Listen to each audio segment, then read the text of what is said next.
प्यारे बच्चों नमस्कार, कैसे हैं आप सभी। उम्मीद करता हूं आप सभी अच्छे होंगे। प्यारे बच्चों, आज हम कक्षा 10वीं गणित का एक ऐसा सवाल बताने जा रहे हैं जो बोर्ड एग्जाम में 4 नंबर का आता है। तो प्यारे बच्चों, आज हम इस प्रश्न को बहुत ही सरल तरीके से समझाने का पूरा प्रयास करेंगे। अगर वीडियो अच्छी लगे तो लाइक करना, जो छात्र चैनल पर नए हुए चैनल को जरूर सब्सक्राइब कर लें और बेल आइकन को भी प्रेस कर लें, जिससे आने वाली वीडियो का नोटिफिकेशन समय पर मिलता रहे। तो प्यारे बच्चों, प्रश्न को हल करने से पहले एक बार पढ़ लेते हैं। लिखा हुआ है, यदि दो संख्याओं का योग 25 तथा उनका गुणनफल 144 हो तो उन संख्याओं का अंतर ज्ञात कीजिए। देखो बेटा, यहाँ पे ध्यान देना, अंतर ज्ञात करा रहा है। क्या ज्ञात करा रहा है? अंतर संख्याओं का। तो देखो कैसे हल करेंगे। सबसे पहले यहाँ पे लिखेंगे हल और लिख देंगे माना। हमें दो संख्या माननी है। माना पहली संख्या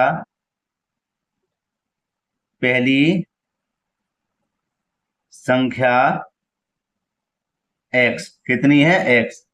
और यहां लिख देंगे दूसरी संख्या y। ठीक है बेटा। अब देखो आगे लिखेंगे यहां पर प्रथम शर्त। और प्रथम शर्त अगर कह रहा है तो एक बार इसको और पढ़ लेते हैं। लिखा हुआ है, यदि दो संख्याओं का योग 25, तो संख्या कौन सी है? एक x है, एक y है। इनका योग कितना है? 25 है। फिर भी बेटा लिख देंगे, क्योंकि हमें पूरे नंबर चाहिए। यहां लिख देंगे दोनों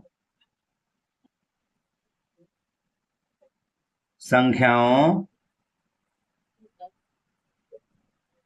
का योग। दोनों संख्याओं का योग कितना है? हमारा 25 है बेटा। कितना है? 25। तो देखो दो संख्या हमने कौन कौन सी मानी है? एक x मानी है, एक y मानी है। इन दोनों का योग कितना है? 25 है। तो प्यारे बच्चों, यह हो गया हमारा समीकरण नंबर 1।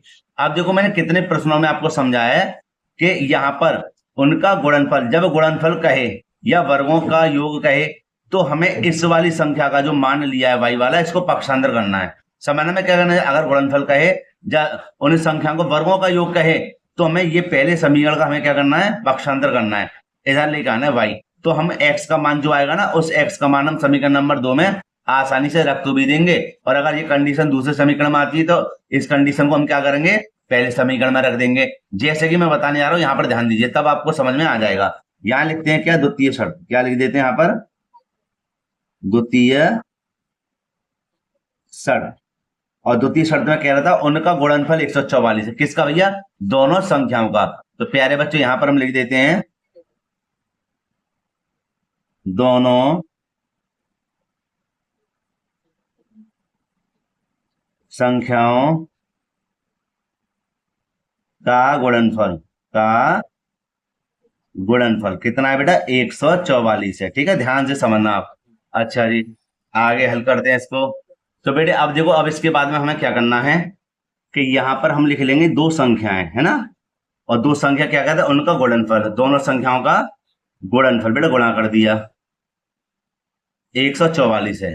कितना? 144। बस इसको सरल कर देते हैं। सरल के लिए कुछ नहीं है। देखो एक्स वाई बराबर 144, ये हो गया हमारा समीकरण नंबर 2।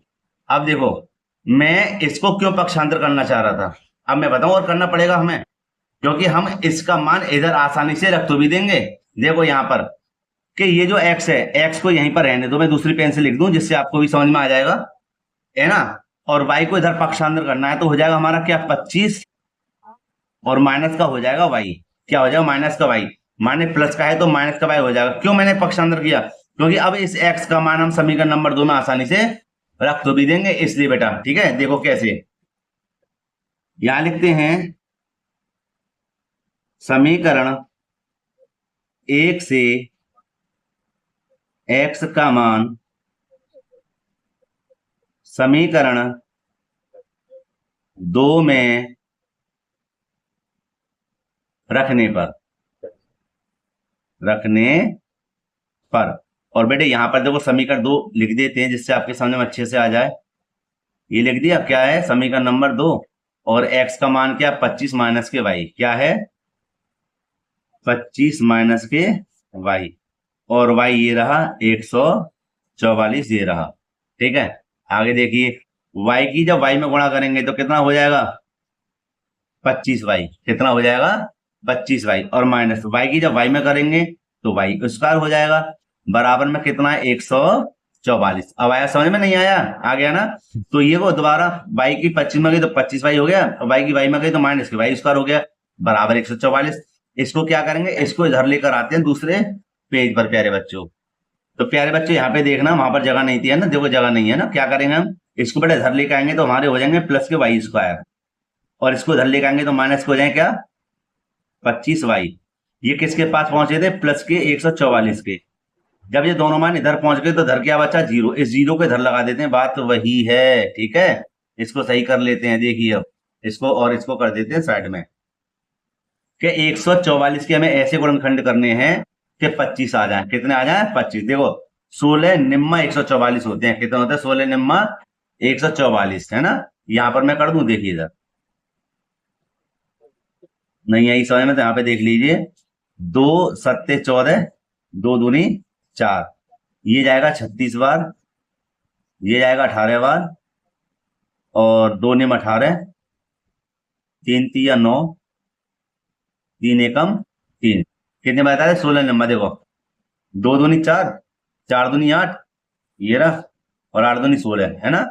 16 गुणा 3 तिया 9, 16 और 9 25 भी हो गए जोड़कर, है ना, और 16 नंबर 144 भी हो गए। इसी में से तो लिया है। देखो क्या करेंगे, वाई इस पर माइनस के लेंगे 16y, और माइनस के लेंगे 9y, 144 बराबर 0। दो दो ले लेंगे कॉमन, दोनों में क्या कॉमन है, y कॉमन है। क्या कॉमन है, y। तो 2y में से एक y बाहर आ गई तो एक y बची, माइनस के कितने बचे, 16, ठीक है। माइनस कितना बचा, यहाँ पर 9 कॉमन है, क्योंकि 9 का भाग 144 में जाएगा। जब 9 बाहर आ गया तो क्या बचा, y माइनस, यहाँ पर क्या गलती हुई, क्या देख लेते हैं। हाँ थोड़ी सी गलती है, ये देखिए आप, यहाँ पर प्लस के हैं, ये 144 प्लस के हैं। जब ये इधर जाएंगे तो ये इन्हीं का तो भैया चिन्ह परिवर्तन होगा, होगा ना, और ये क्या है, प्लस के हैं, तो यहाँ पर प्लस रहेगा, है ना बेटा, कोई गलती नहीं है। यहाँ पर थोड़ी सी गलती थी, कर दी ये यार, है ना। देखो मुझे कैसे पता चली, मैं बताऊंगा कि पहले तो y आ गया, और देखो माइनस बार है, अंदर का चिन्ह बदल गया, 9 का भाग इधर लगा दें, कितनी बार जाएगा, 16 बार, ठीक है। अच्छा कैसे पता चली, कि इन दोनों के मान एक से होने चाहिए। इन दोनों के मान एक से नहीं आते, चिन्ह भी एक से नहीं आते ना, तभी तो गलत लगा था मुझे, इसलिए मैंने क्या करा, ये प्लस के मान थे तो मैंने रख दिए। अब देखो दोनों में क्या कॉमन है, y माइनस के 16 और y माइनस के 9 बराबर 0। अब देखो y माइनस के 16 बराबर 0, और एक बार ले लेंगे y बराबर प्लस के 9, ठीक है। अब हम क्या करेंगे, y बराबर इसको पक्षांतर कर देंगे तो हो जाएगा हमारा प्लस के 16, और ये हो जाएंगे, ये तो देखो मैंने पहले से ही कर ही दी है, ठीक है, कोई बात नहीं है, जल्दी जल्दी में माफी चाहता हूं। देखो दोबारा कर दो इसको, क्या हो जाएंगे, प्लस के 9। अब देखो इन दोनों में से आप एक संख्या ले लो, भाई दो तो नहीं होंगी, क्योंकि एक x से एक y होनी चाहिए थी। यहाँ पर क्या है, यहाँ पर तो भैया दोनों ही y हैं, इसलिए एक संख्या लेनी पड़ेगी। चलो मैं इस वाली संख्या को ले लेता हूं। जब इसको लूंगा तो देखो क्या होता है, लेते हैं y का मान समीकरण 1 में रखने पर, आपकी मर्जी है समीकरण 1 में रखें या 2 में रखें। तो देखो y का मान हमारा, सॉरी x का समीकरण नंबर 1 हमारा क्या था, x प्लस के y बराबर 25। तो यहां पर बेटे लिख देंगे x प्लस के y बराबर 25। और देखो x ये रहा हमारा, x ये रहा, हमने संख्या 16 ले रहे हैं तो y की जगह पे क्या ले लेंगे, 16 बराबर 25, x बराबर 25 ये रहा। इसको इधर पक्षांतर करेंगे तो माइनस के कितने हो जाएंगे, 16, और x बराबर कितने हो जाएंगे, 9 बचेंगे। 25 में 16 कितने बचेंगे, 9। देखो अगर आप 16 लिया है तो 9 बचा, और अगर आप 9 लेते तो 16 आता, ठीक है। दोनों में से एक आंसर ही आता। तो देखो एक तो उत्तर हो गया हमारा कितना, 9, और मतलब संख्या है, और एक संख्या होगी हमारी कितनी, 16। लेकिन पूछा क्या था भैया, ये पूछा था कि दोनों संख्याओं का अंतर, है ना, उन संख्याओं का अंतर याद कीजिए। तो देखो अंतर कितना आएगा, बता दूं मैं, लिख देंगे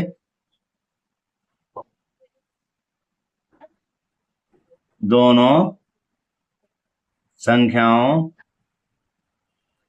इधर कर देते हैं का अंतर, का अंतर। तो ज्यादा में से जो 16 मानी थी उस 9 को घटा देंगे, है ना, 9 को घटा देंगे तो अंतर हमें पता चल जाएगा। तो कितने बचेंगे, यहाँ पर बचेंगे 7, है ना, कितने बचेंगे 7, और यही बेटा हमारा आंसर है, ठीक है। हमने अंतर बता दिया, और अगर आपसे पूछे संख्या बताओ तो संख्या हमारी ये आ गई, और आपसे पूछे बड़ी संख्या कौन सी है, तो बड़ी संख्या 16 मानेंगे, और छोटी संख्या पूछे तो 9 है, यही है। ठीक है, तो ये सवाल मतलब कई प्रकार से हो भी सकता है, या ये जरूरी नहीं यही है, और भी क्वेश्चन हो सकते हैं। ठीक है, तो इसी के आधार पर आप इसको हल करके आना। तो प्यारे बच्चों, वीडियो को यहीं पर समाप्त करते हैं। वीडियो अगर अच्छी लगी हो तो लाइक करना, और जो छात्र चैनल पर नए हो चैनल को जरूर सब्सक्राइब कर लें, और बेल आइकन को भी प्रेस कर लें, जिससे आने वाली वीडियो नोटिफिकेशन समय पर मिलता रहे। तो प्यारे बच्चों, मिलते हैं इसी प्रकार एक और वीडियो के साथ। जय हिंद।